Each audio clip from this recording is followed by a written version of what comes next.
오늘은 사도행전 11장 1절서부터 30절의 말씀을 가지고 그리스도인이란 제목으로 여러분들과 함께 말씀을 나누고자 합니다. 대구의 어느 한 교회에서 있었던 일입니다. 이 교회의 그런 예배 순서는 설교 시간이 끝난 후에 광고를 하고 다 같이 일어나 결단 찬송을 하고 목사님이 축도를 하는 그런 순서로 끝나게 되어 있었어요. 그날 목사님이 강단에서 한 마지막 광고는 한 집사님의 장래에 관한 광고였습니다. 어제 저녁 우리와 함께 신앙생활을 하시던 땡땡땡 집사님께서 소천하셨습니다. 주보에 장례 일정이 기록되어 있으니 많은 성도님들께서 함께 해주시고 위로해 주시길 바랍니다 라고 하는 광고의 내용이었어요. 근데 이 집사님은 좀 뾰족한 분이셨어요. 그래서 살아있을 때 교회에서 무슨 일을 한다라고 하면 무조건 부정적인 이야기를 먼저 쏟아냈어요. 그래서 막 비난하고 왜 그런 데다 돈을 쓰냐고 그러면서 막 그렇게 난리를 치니까 목사님과 또 당회원 되시는 장로님들이 이 집사님 때문에 굉장히 속을 많이 썩었습니다. 또한 워낙에 자기 고집도 강하고 또 남의 말은 그렇게 안중에도 없는 그런 스타일인지라 많은 교인들과 또 수없이 부딪히고 갈등을 일으켰던 사람이었어요. 근데 이분이 이제 돌아가셔서 장례를 치르게 된 거예요. 그래서 그분의 장례에 대한 그런 광고를 마치신 목사님은 이제 순서에 따라 우리 이제 다 같이 일어나서 결단 찬송을 부르며 나아갑시다 라고 그렇게 말했어요. 근데 여러분들도 잘 아시다시피 결단 찬송은 항상 똑같은 찬송을 부르지 않습니까?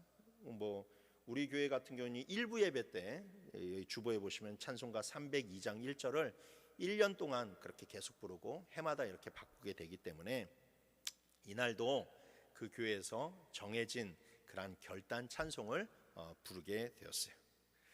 근데 광고를 마치고 그날따라 결단 찬송을 부르는데 왠지 이상하게 기분상 그날 결단 찬송을 하는 성도들이 이렇게 힘이 있는 것 같고 굉장히 뭔가 분위기가 막 달아오는 것 같았어요.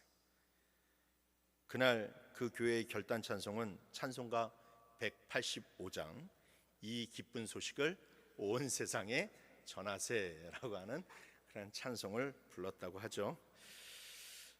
결코 의도한 것은 아니었지만 아이러니하게도 그 집사님의 그런 장례에 대한 광고 뒤에 불려진 이 결단 찬송이 웃지 못할 해프닝을 자아냈다라는 겁니다. 그래서 나중에 그 사모님이 그날만이라도 좀 결단 찬송을 바꾸지 왜 그렇게 했냐라고 하면서 목사님을 좀 타박했다라고 합니다. 그렇습니다, 여러분. 나의 죽음이 누군가에게 기쁨의 소식이 되는 그런 인생을 살아서는 안 될 것입니다. 더군다나 나의 신앙생활이 교회의 형제자매들에게 아픔을 주고 또 교회의 부흥과 하나님의 일하심을 막는다면 그것만큼 가슴 아픈 신앙생활이 또 어디에 있겠습니까?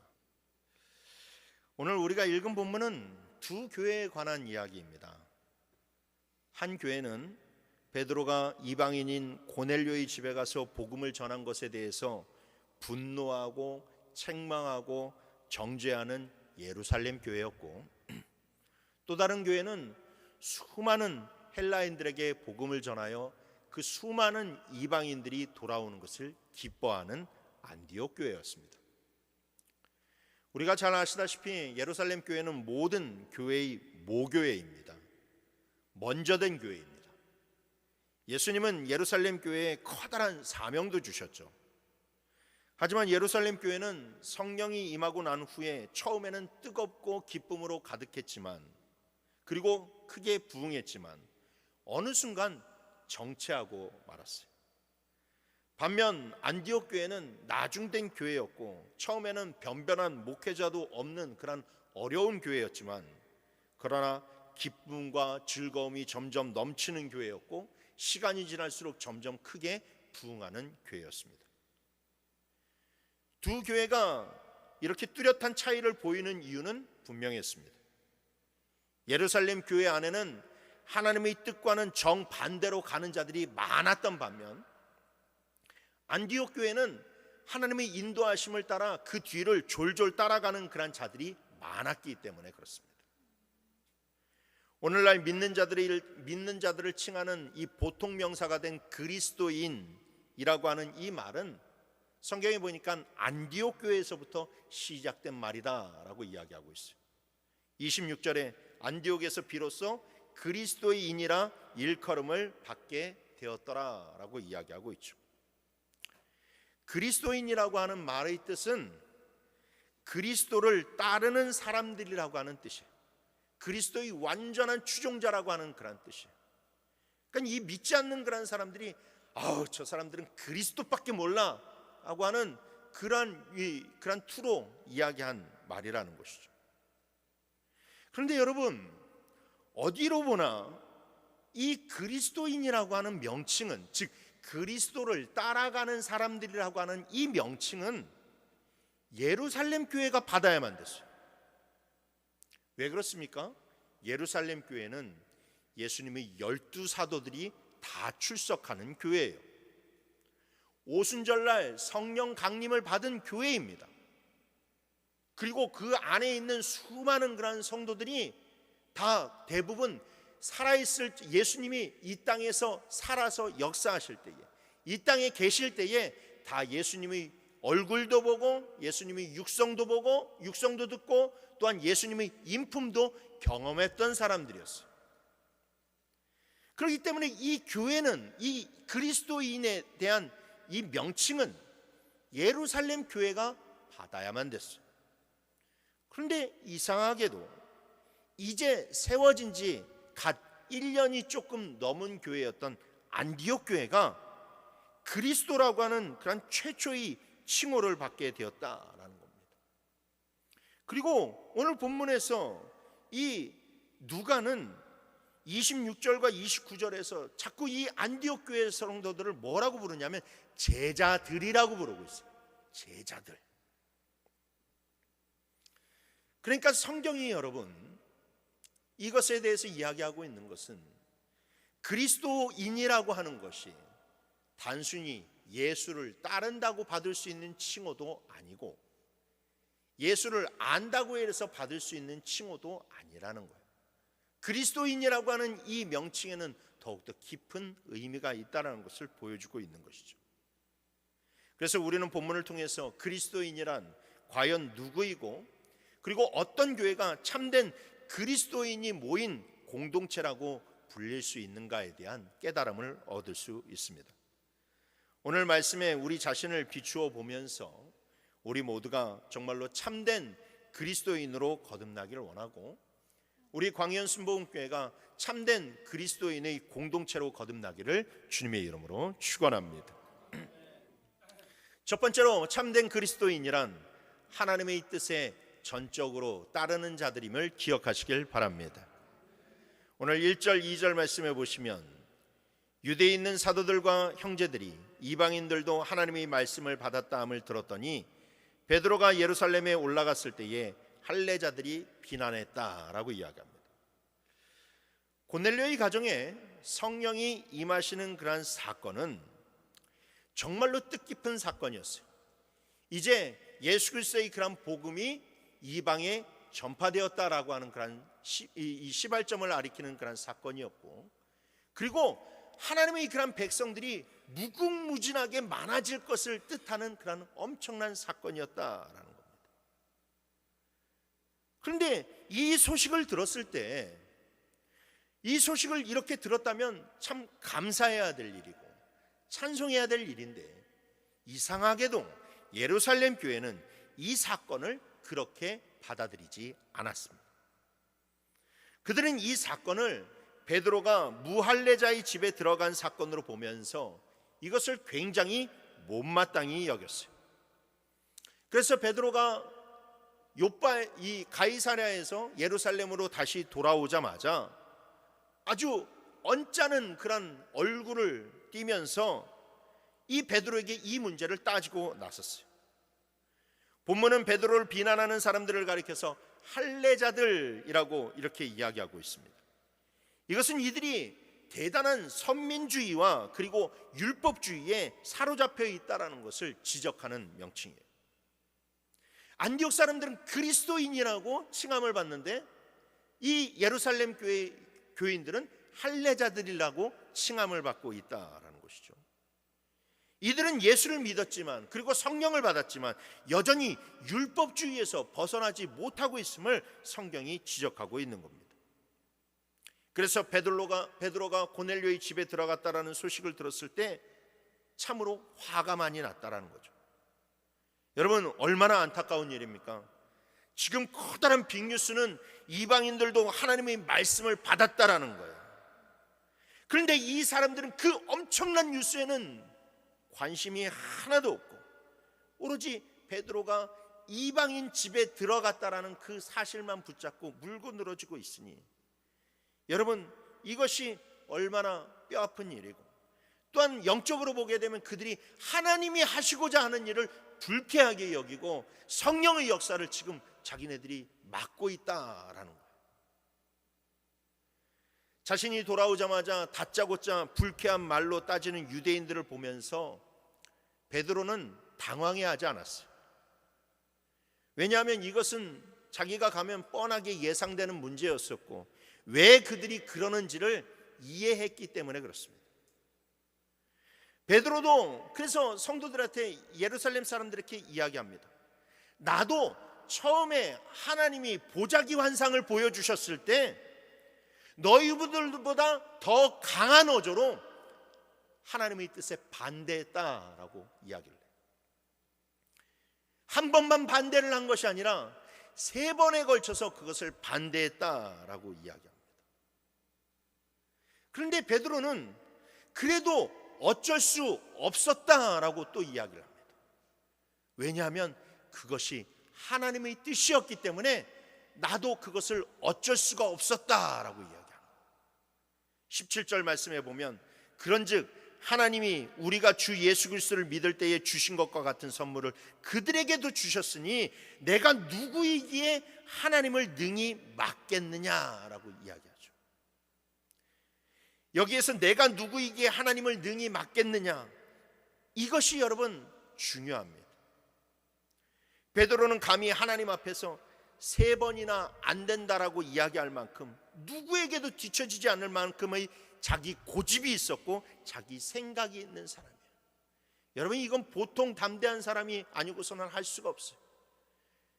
여러분들 기도하시다가 하나님 앞에 하나님 면전에 서게 되는 그런 경험을 하신 분들이 있는지 모르겠지만 여러분, 기도하다가 하나님의 그런 면전 앞에 서게 되는 때가 종종 있게 되는데 그러면 여러분 굉장히 두려워요.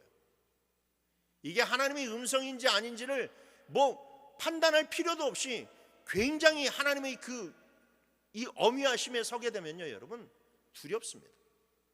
그래서 감히 그 앞에서 아니오라고 하는 이야기를 하기가 쉽지 않아요. 그런데 이 베드로가 하나님의 그 말씀 앞에서 하나님과 대화를 하고 있는 그런 가운데서도 3번이나 아니오라고 이야기할 정도로 이 사람은 굉장히 자기 주관이 강한 사람이에요. 유대인 중에 유대자요, 할례자 중에 할례자였던 사람이 바로 베드로였습니다. 그리고 여러분, 베드로가 예루살렘 교회 안에서도 위치가 상당했습니다. 그는 자타공인한 예수님의 그런 수제자였어요. 그리고 지금은 이제 죽었던 다비다까지 살렸어요. 그러니 여러분, 그가 얼마나 위대한 사람을 비춰 보이겠습니까? 가톨릭에서 보면 최고의 권위를 가지고 있는 사람은 교황입니다.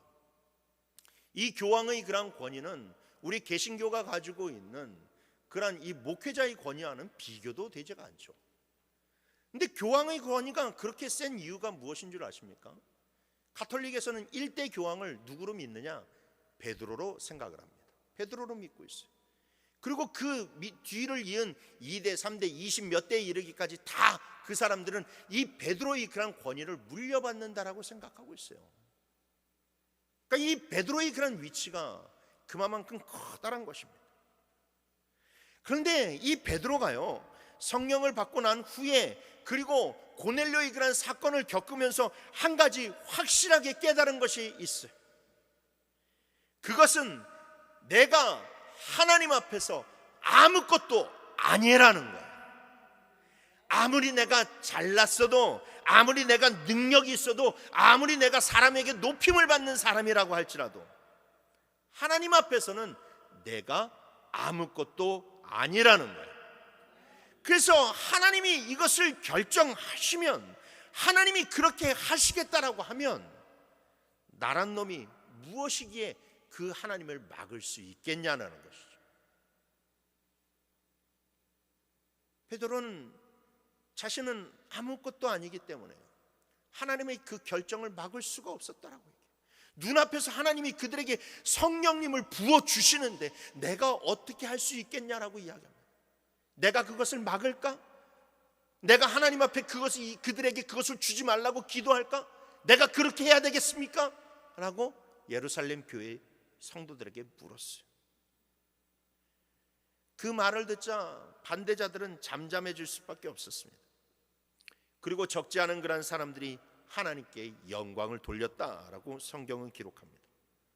그런데 여러분, 성경에는 그렇게 기록되어 있지만 사실 모든 사람들이 그 베드로의 그런 뜻에 그날 동의했느냐? 그렇지 않았습니다. 나중에 15장에 가서 보시게 되겠지만 여전히 예루살렘 교회 안에는 할례를 문제 삼으면서 이 정말로 할례 받지 않으면 어떤 이방인도 하나님의 백성이 될 수 없다라고 그렇게 외치는 자들이 있었어요. 이방인 교회를 두루 다니면서 그것을 들쑤시고 있는 자들이 있었어요. 교회의 부흥을 막는 자들이 있었다라는 겁니다. 여러분, 이렇게 하나님의 뜻을 알아차리지 못하고 하나님의 뜻과 반대로 가는 그런 사람들이 이렇게 많은데 예루살렘 교회가 어떻게 부흥을 할 수 있겠어요? 오히려 환난과 어려움만 가득할 뿐입니다.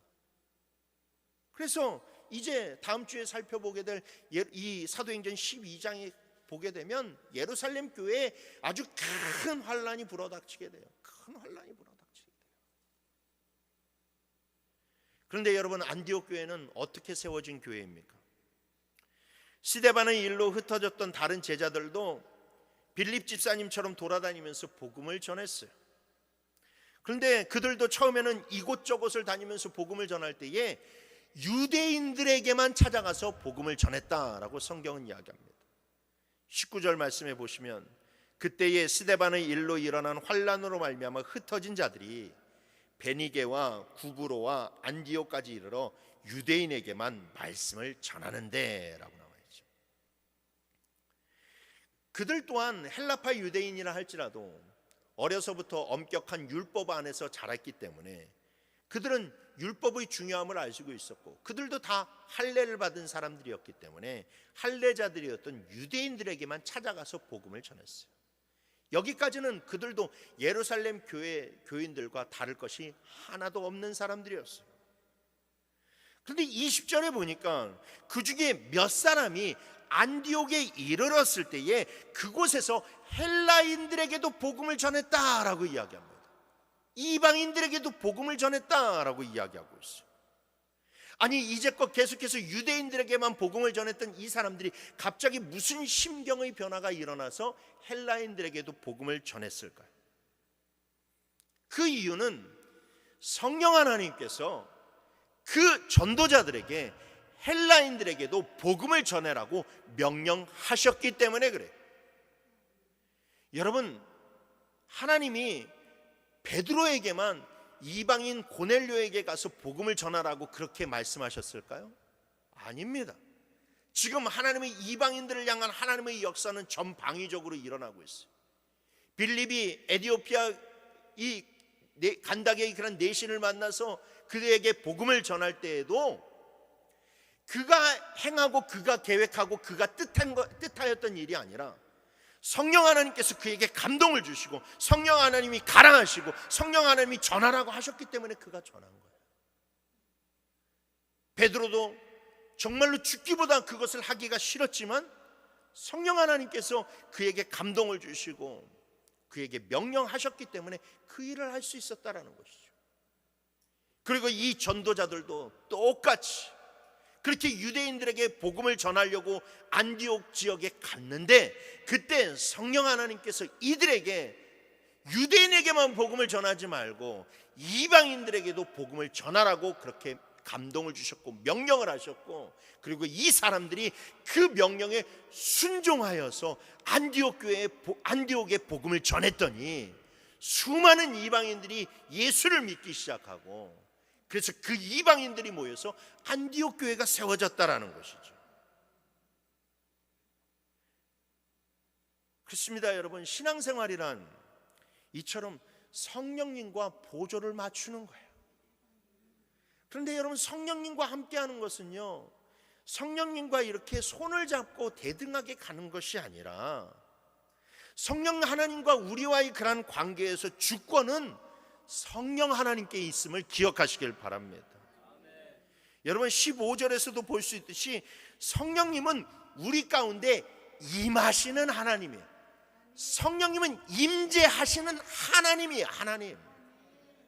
성령님은 내가 오라 가라 마음대로 부를 수 있는 어떤 영이 아니라, 어떤 신비한 능력이 아니라 내 안에 임재하셔서 나를 다스리시고 나를 지배하시는 하나님의 영이라는 거예요. 하나님.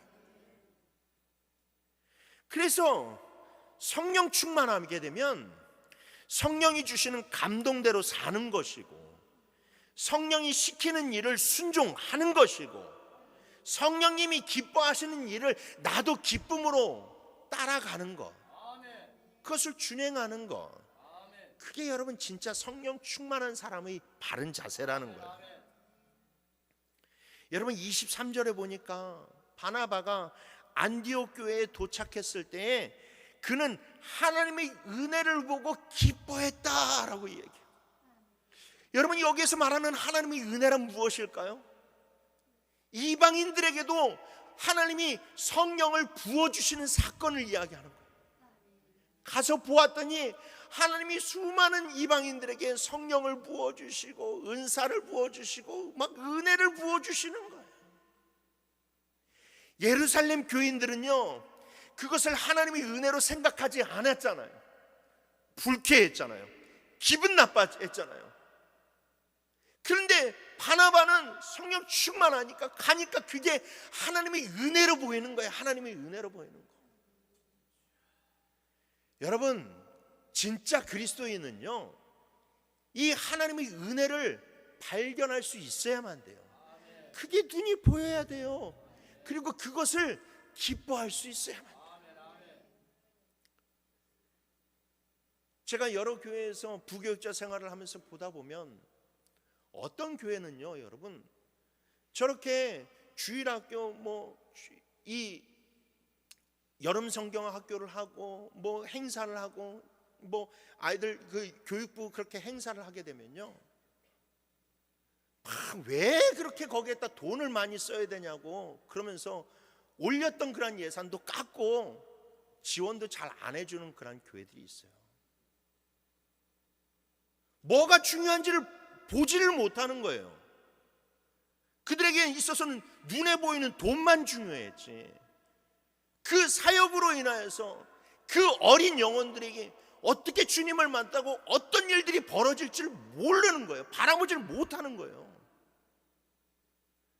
그러니까 그런 것을 신경도 쓰지 않고 그런 사역에 자원도 하지 않는 거예요. 기쁨이 없는 거죠. 그런데 어느 교회는 정말로 자라나는 그런 다음 세대를 향하여서 힘을 다해서 쏟아부어요. 최선을 다해서 노력해요. 왜냐? 그 영혼 하나가 살면 어떤 일들이 일어날지 모르기 때문에 그런 거예요. 하나님이 그 영혼들을 통하여서 가지고 계신 그런 크신 계획을 바라보게 되니까 아이가 교회에 와서 즐거워하고 뛰놀고 하나님을 찬송하는 그 모습이 기쁨으로 보이기 때문에 그것을 위해서 다 쏟아붓는 거예요. 힘을 다해서 지원하는 거예요. 여러분, 우리는 하나님이 무슨 계획을 가지고 일들을 하시는 건지, 하나님이 어느 포인트에서 정말로 기뻐하시고 무엇을 간절히 원하시는지를 발견할 수 있는 사람이 되길 바랍니다. 하나님의 은혜가 보였으면 좋겠어요. 사랑하는 성도 여러분, 우리는 성령의 인도하심대로 살고 있습니까? 아니면 우리 생각과 고집대로 살고 있습니까? 우리 모두가 늘 성령 충만하여서 성령의 지배를 받고 성령의 인도하심대로 사는 참된 그리스도인이 되기를 주님의 이름으로 축원합니다. 두 번째로, 참된 그리스도인들은 좋은 소문이 난 자들임을 기억하시길 바랍니다. 안디옥 교회는 참으로 뜨거운 교회였어요. 비록 이방인들이었지만 그들의 믿음은 신실했고 사랑이 많은 교회로 성장하였습니다.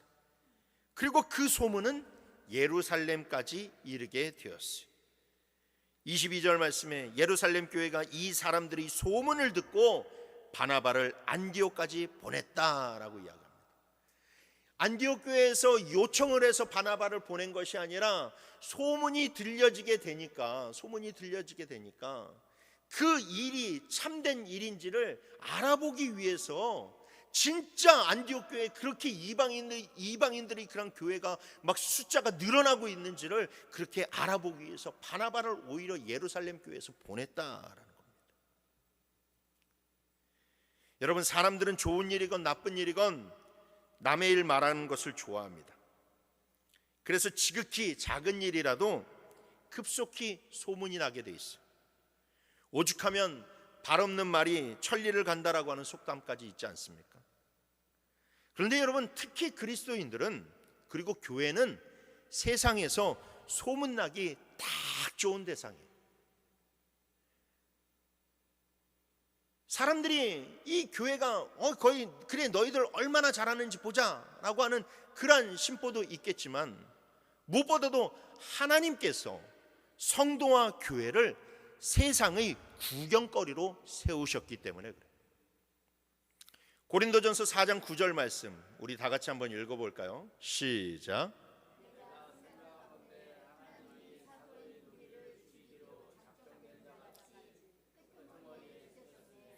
우리는 세계 곧 천사와 사람에게 구경거리가 되었노라. 아멘. 여기에 보면 하나님께서 우리를 끄트머리에 두셨음에 전 세계의 그런 구경거리가 되게 하셨다라고 사도 바울이 이야기하고 있죠. 이 말씀은 로마 원형 경기장에서 사형수를 처형할 때의 그런 일들을 비유로 이야기하고 있는 겁니다.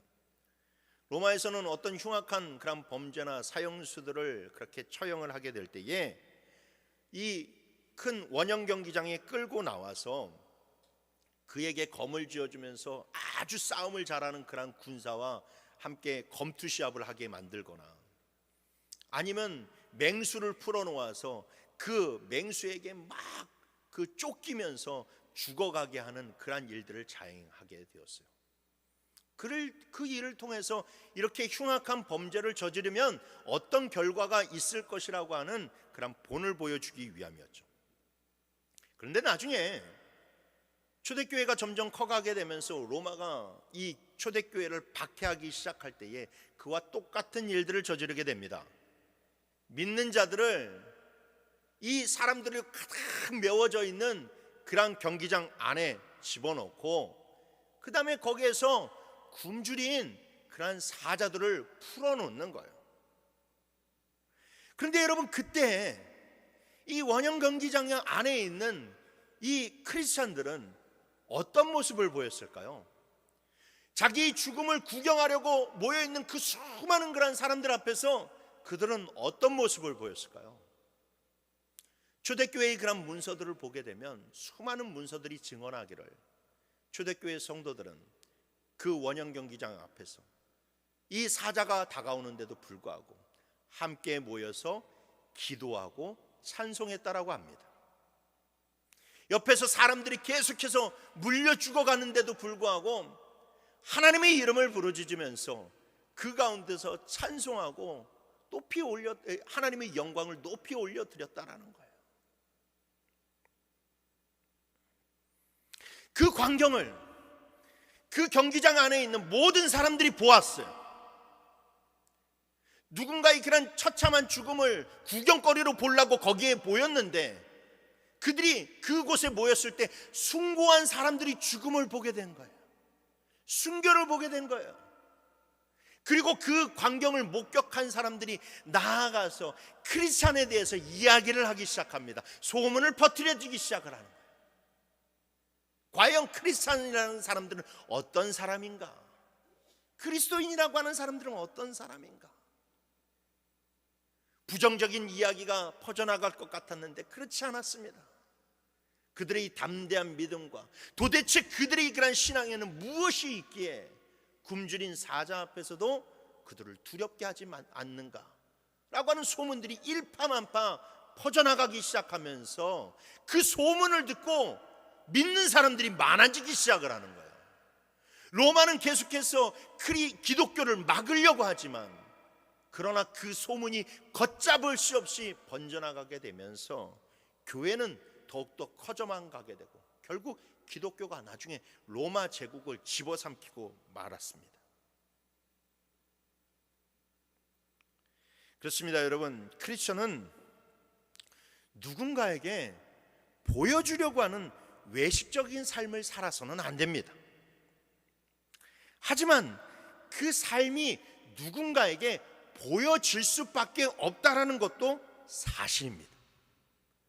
소문이 안 날래야 안 날 수가 없는 사람들이 바로 크리스천이고 바로 교회라는 것이죠.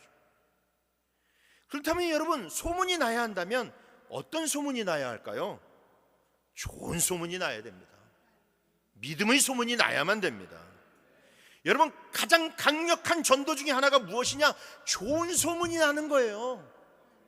여러분, 좋은 소문이 나면요 사람들이 몰려들어요.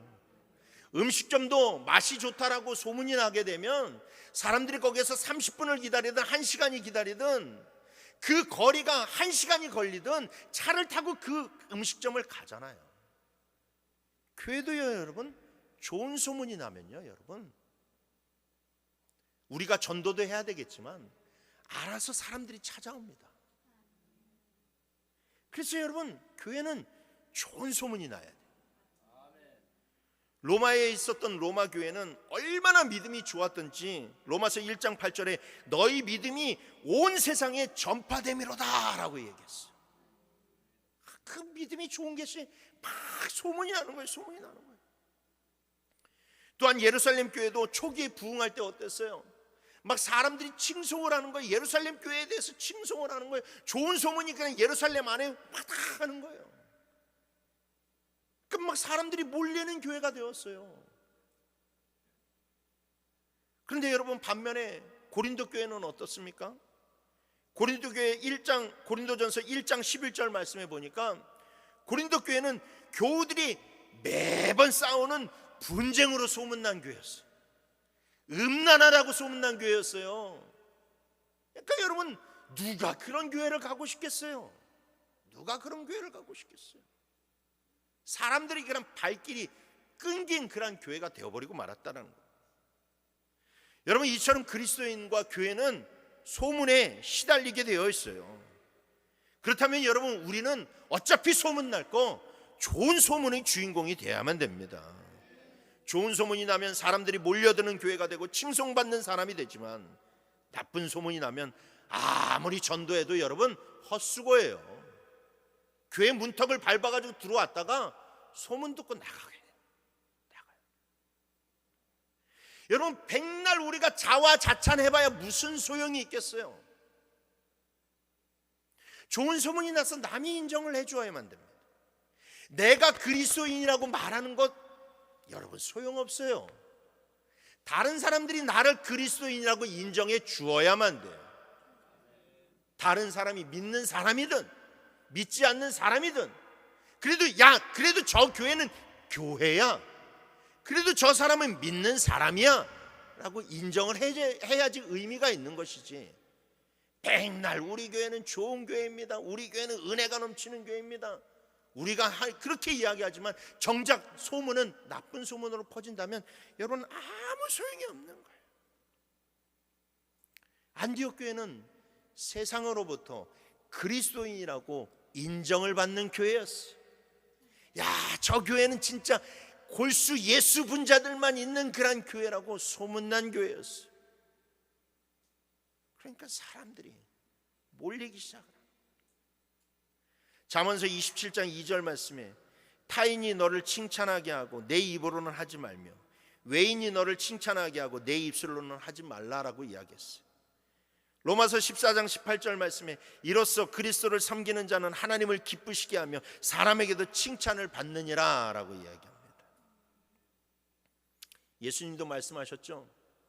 너희는 산 위의 동네가 숨길 수 없는 것처럼 세상에서 너희를 숨길 수 없다라고 얘기했어요. 우리는 보여지는 그런 사람들이라고 얘기했어요. 그렇다면 여러분, 우리는 보여지는 그런 삶을 살아갈 수밖에 없다면 세상 사람들에게 어떤 모습을 보여야 됩니까? 바나바처럼 착한 사람이요 성령과 믿음이 충만한 사람이라고 소문나야 될 줄 믿습니다. 여러분, 우리 교회는 광연 지역에서 어떤 소문이 나 있습니까? 여러분, 우리 교회에 관한 소문을 들어보신 적 있습니까? 아마 여러분들은 등잔 밑이 어둡다고 그 소문을 들어보지는 못할 수도 있어요. 어떤 소문을 들어보지 못할 수도 있어요. 그런데 여러분, 우리는 소문에 귀 기울일 수 있어야만 됩니다. 과연 광연 사람들은 우리 광연 순복음교회를 어떻게 생각하고 있을까? 우리 교회는 광연 지역에서 어떤 교회라고 인식이 되어 있을까? 여러분, 점검해 봐야 돼요. 우리 교회가 정체되어 있다는 것은 이 소문의 영향이 있을 수도 있어요. 그러면 여러분, 우리는 이 소문을 바꾸어야만 됩니다. 그것을 위해서 여러분들 피나는 노력을 해야 돼요. 그렇다고 외식적인 그런 삶을 살아가는 것이 아니라 지금부터라도 진실되게 살아가야만 됩니다. 진짜 믿음의 그런 신실한 삶을 살아가게 되면 성령님께서 우리 가운데 역사하실 것이고 성령님께서 그 소문을 퍼다 나르실 거예요. 그래서 하나님께서 놀라운 은혜로 우리 가운데 역사해 주실 줄 믿습니다. 여러분, 그러니 우리 모두가 정말로 신실한 그런 사람으로 소문나기를 위해서 열심히 노력합시다. 그래서 부흥의 문이 열리고 진짜 예수를 따르는 자들이 되기를 주님의 이름으로 축원합니다. 마지막 세 번째로, 그리스도인들은 사랑으로 위로하는 자들임을 기억하시길 바랍니다. 안디옥 교회가 눈부시게 성장할 수 있었던 결정적인 이유는 그 교회가 사랑이 풍성했기 때문에 그래요. 그렇습니다. 여러분, 교회는 사랑의 공동체가 돼야 돼요. 여러분, 성경은 믿음, 소망, 사랑, 그 중에 제일 가는 것이 사랑이라고 얘기했어요. 이 말은 그럼 무슨 말이냐? 믿음과 사랑이 다른 게 아니라는 거예요. 믿음과 사랑은 똑같은 거라는 거예요. 똑같은 거. 그러니까 믿음이 있다라고 하면서 사랑이 없는 것은 있을 수가 없는 거죠. 그거는 사랑이 없는 게 아니라 믿음이 없는 거예요. 믿음이 없는 거예요. 왜 그렇습니까? 우리가 믿는 하나님은 사랑의 하나님이시고 우리를 구원하신 예수님은 자기 목숨까지도 아낌없이 바치는 그런 사랑을 통해서 우리를 구원하셨기 때문에 그래. 그래서 여러분, 우리가 사랑의 하나님을 믿는다면, 그 사랑의 예수님의 은혜를 입었다면 우리는 당연히 사랑하는 사람이 되어야만 된다는 거예요. 그래서 그리스도인과 교회는 사랑이 가득할 때 성령이 강하게 역사한다는 것을 믿으시길 바랍니다. 안디옥에 도착한 바나바는 그런 사람들을 보고 기뻐하면서 이방인들을 열심히 말씀으로 가르쳤어요. 그런데 막 소문이 걷잡없이 퍼져나가고 사람들이 막 밀려들게 되니까 사람들이 너무나도 많아져서 바나바 혼자서 사역을 하기가 너무나도 힘들었어요. 그래서 바나바는 자기와 함께할 그런 동역자를 찾아 나섰습니다. 그 사람이 바로 누구냐? 다소에 지금 머물고 있는 사울, 즉 사도 바울이었어요. 이 바나바는 사울을 찾아 나서게 되는데, 그런데 여러분, 이때 이 사울이 바나바에서 이 다소에 머무르고 있었어요. 얼마 동안 머무르고 있었느냐? 10년 동안 지금 거기에 머무르고 있었어요. 여러분들, 우리가 생각하기에는 9장에서 그가 가이사라에서 배를 타고 가고 지금 11장에서 이렇게 안디옥으로 오는 이 과정이 굉장히 짧을 것처럼 느껴지지만 아니요, 그 간격은, 시간적인 간격은 10년이라는 그런 시간이 있었어요. 10년 동안 바울은 이 다소에 그냥 머물고 있었어요. 왜 그럴까요? 이전에 받았던 상처가 있어요. 동족이었던 유대인들이 자기를 죽이려고 했던 그런 상처가 있고, 또한 자기가 은혜를 받아서 회심해서 예루살렘 교회에 가서 사도들을 만나고 주의 제자들을 만나려고 했지만 베드로와 야고보 위에는, 그 몇몇 사람들 위에는 자기를 만나주지를 않았어요. 자기의 그런 회심을 받아들여 주지 않았어요. 예루살렘 교회는 정말로 계속해서 이 바울을 인정을 하지 않습니다. 그래서 바울이 사도라고 하는데도 네가 무슨 사도야, 야 바울에게는 사도권이 없어, 바울은 별로 그렇게 깨끗한 목회자가 아니야 라고 하면서 이 소문을 퍼다 날르는 사람들이 누구냐? 예루살렘에 있는 사람들이었어요. 예루살렘에 있는 사람들.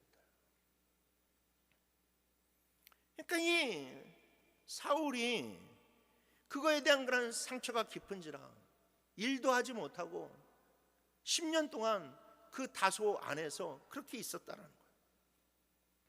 그런데 바나바가 이제 안디옥에서 일꾼이 부족하니까 사울이 생각나고 가서 사울을 그 사역자로, 목회자로 모셔오는 거예요. 그런데 여러분, 이게 바나바 혼자의 일로, 결정으로 해결되는 일입니까? 여러분, 만약에 제가 나중에 은퇴를 해서 이제 우리 교회에 또 다른 그런 제 뒤를 잇는 후임자가 세워진다고 했을 때 제가 어떤 목사님 한 분을 데리고 와서 앞으로 이분이 담임 목사입니다 라고 그렇게 선포하면 그게 끝날 일이에요? 아니잖아요. 여러분들이 다 받아들이셔야 돼요. 다 동의하셔야 돼요. 그 바울을 안디옥 교회의 목회자로 데려오는 것은 안디옥 교회 모두가 결정한 일이에요. 그렇다면 이들이, 안디옥 교회가 바울의 과거를 몰랐기 때문에 그럴까요? 아니에요. 바울은 유명한 사람이었어요. 다 알았어요.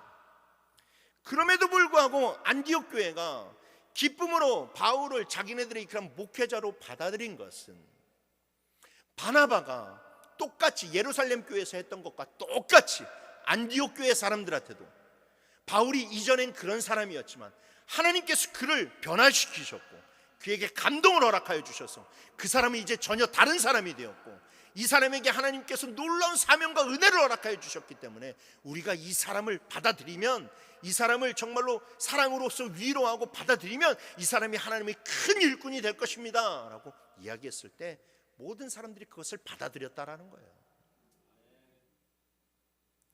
그래서 이 사울이 이 안디옥 교회에 와서 오히려 이 안디옥 교회 사람들을 통해서 자기 안에 있는 상처가 씻겨지게 되었어요.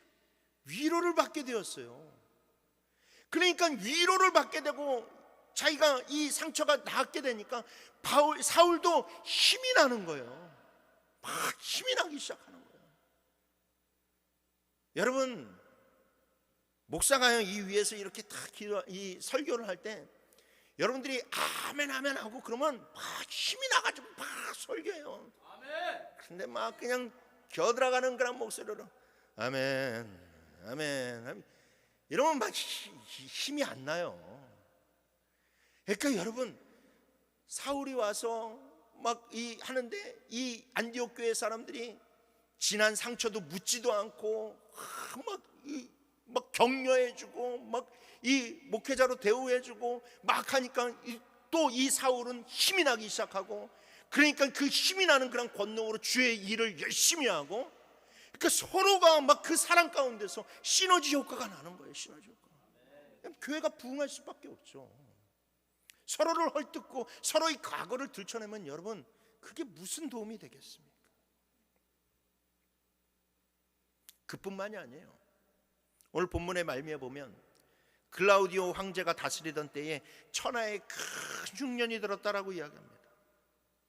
여러분, 흉년이 들게 되면요, 팔레스타인 땅은 다른 지역보다 그 고통이 2배, 3배에 달해요. 왜냐? 거기엔 물이 없어요. 흐르는 강이 없어요.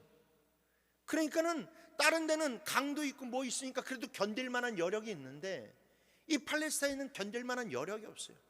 그러니까 성경에 보면 아브라함도 기근이 들으니까 애국 가고, 그 다음에 이삭도 기근이 되니까 또 그 땅을 떠나려고 그러잖아요. 기근이 나면 살아남을 수가 없는 땅이, 굉장히 힘든 땅이 팔레스타인 땅이에요. 그런데 이 흉년이 찾아들게 되었어요. 그러니까 이 예루살렘 교회가 굉장히 어려움에 직격탄을 맞게 되었어요. 그런데 이때 안디옥 교회가 어떻게 해요? 발벗고 예루살렘 교회를 돕기에 나섭니다. 힘을 닿는 대로 연보를 해서 그 예루살렘 교회를 돕는 거예요.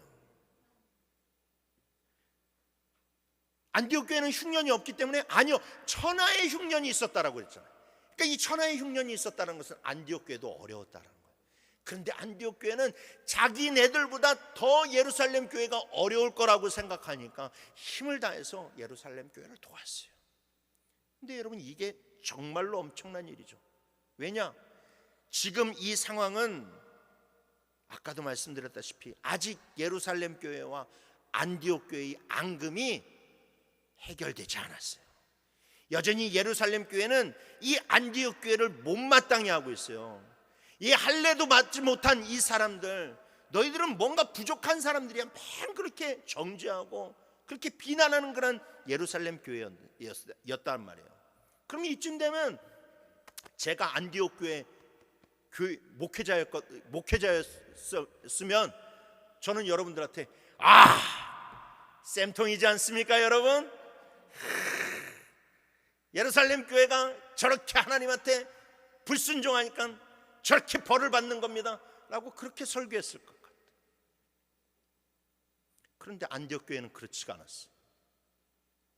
어려움을 당하고 있다 보니까 자기네들을 괴롭혔던 것, 자기네들을 못마땅해 했던 것, 그런 모든 것 다 뒤로 한 채 그냥 그 어렵다는 그런 생각에 발벗고 나선 거예요. 그들이 자기네들을 어떻게 됐든 어떻게 생각하든 그런 것 따지지 않고 하나님이 그들에게 감동을 주시니까 그냥 발벗고 나선 거예요. 실로 여러분, 안디옥 교회는 엄청난 사랑을 소유한 교회였어요. 수년 동안 믿음의 상처를 가지고 있었던 사울과 같은 그런 사람도 품을 수 있는 사람, 그리고 그 사랑으로 그 사람을 치료해 주는 교회였다라는 거예요. 자기를 별로 탐탁히 여기지 않는 그런 예루살렘 교인들도 아무 일 없었던 것처럼 그들을 품어주고 그들을 도와주는 그런 교회가 안디옥 교회였다라는 거예요.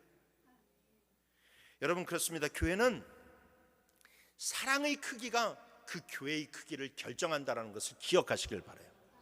사랑의 크기가 교회의 크기를 결정하는 거예요. 커다란 사랑을 가지고 있으면 많은 사람들을 품을 수 있지만 밴댕이 소갈머리와 같은 사랑을 가지고 있으면요, 여러분, 적은 사람만 품는 교회가 되는 거예요. 여러분, 오늘 우리가 96장이라고 하는 그런 찬송가를 불렀어요. 그 찬송가의 가사는 무엇입니까? 예수님은 누구신가? 우는 자의 위로와 없는 자의 풍성이며 천한 자의 높임과 잡힌 자의 노임되고, 예수님은 누구신가? 약한 자의 강함과 눈먼 자의 빛이시며 병든 자의 고침과 죽은 자의 부활된다라고 얘기했어요.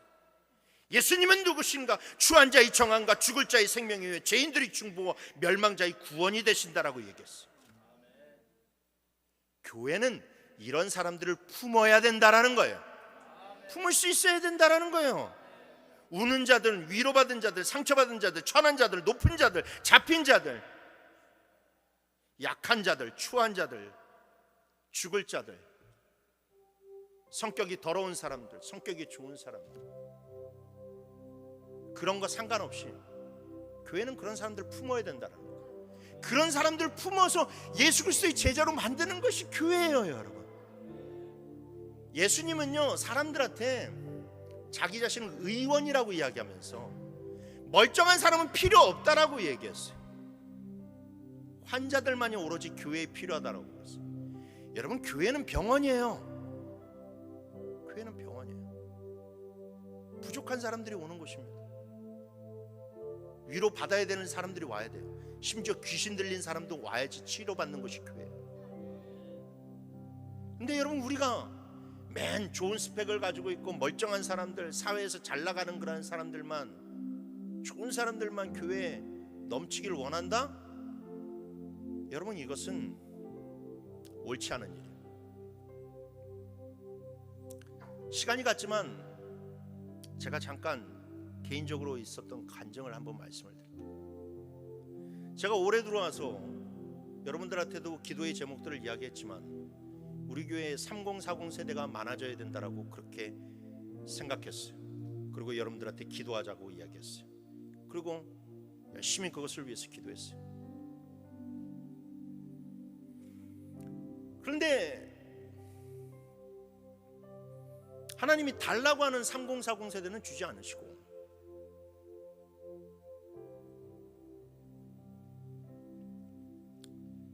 좀 제 마음에 솔직히 말해서 제 마음과 제 기준에 맞지 않는 분들을 주시는 거예요. 어떤 한 분이 오셨는데 참 마음이 불편했어요. 그런데 제가 새벽에 기도를 하는데요, 하나님이 음성 가운데 이야기하시는 거예요. 저 사람을 위해서 기도해라. 저 사람을 품어라. 너 저 사람 품으면 너의 목회가 성공할 수 있으나 너 저 사람 품지 못하면 넌 아무것도 되지 못한다라고. 그래서 그때 하나님한테 회개했어요. 내가 목회자인데 영혼을 바라보는 이 수준이 이렇게 낮아가지고 도대체 주 안에서 무슨 일을 하겠냐고 하나님한테 회개했어.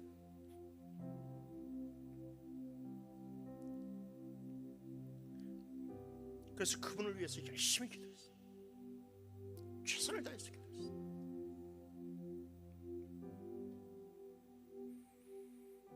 여러분, 우리가요 사람의 영혼을 바라볼 수 있어야만 됩니다. 진짜 그리스도인이면요, 여러분, 우리가 의사가 돼야 돼요. 우리가 의사가 돼요. 여러분, 우리들도 병든 사람이었잖아요. 여러분, 우리들도 주님 만나기 전에는 바보 칠푼이었고 다 영적으로 병든 사람이었어요. 근데 그 예수 믿어가지고 이렇게 성령 충만하고 하나님의 은혜 가운데서 복 가운데서 살아가는 우리가 언제 그랬냐는 듯이 예루살렘 교회 교인들처럼 또 다른 그런 인간적인 그런 기준을 앞세워서 사람을 나누고 사람을 등급으로 하는, 여러분, 이것은 이런 일은 있어서는 안 됩니다. 우리 교회가 정말로 큰 사랑을 가지고 있는 그런 교회가 되었으면 좋겠습니다. 어떤 사람이든지 여러분 품을 수 있는 그런 교회가 되었으면 좋겠어요. 심지어 이단이 들어온다 할지라도 여러분, 그 이단이 우리 교회의 그런 예배의 그런 믿음과 그런 사랑에 감복해서 그 마음을 변화시킬 정도의 그런 영적인 그런 강함과 능력이 있었으면 좋겠어요. 우리 그런 교회가 되기를 희망합니다. 그런 정말로 진실한 목회자와 진실한 성도가 되어서 참된 그리스도의 그런 공동체로 칭함을 받고 하나님의 역사가 일어나는 교회가 되기를 주님의 이름으로 축원합니다. 기도하겠습니다.